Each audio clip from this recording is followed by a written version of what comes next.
एक दिन चंद दोस्त रास्ते के किनारे बैठे हंस रहे थे, जोर जोर से बातें कर रहे थे। लोग वहां से गुजर रहे थे, कोई परेशान था, कोई रास्ता बदल रहा था। इतने में एक बुजुर्ग वहां से गुजरे।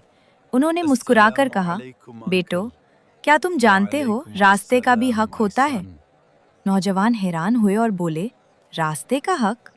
बुजुर्ग ने नरमी से कहा, रसूलुल्लाह सल्लल्लाहु अलैहि वसल्लम ने फरमाया, अगर रास्ते में बैठना ज़रूरी हो तो उसका हक अदा करो।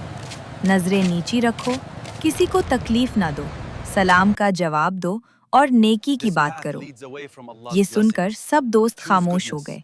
एक ने फौरन रास्ते से पत्थर हटाया, दूसरे ने आने वाले शख्स को सलाम किया assalamualaikum uncle. और उसी दिन उन्हें एहसास हुआ, दीन सिर्फ इबादत नहीं सिखाता, बल्कि दूसरों को आराम देना भी सिखाता है।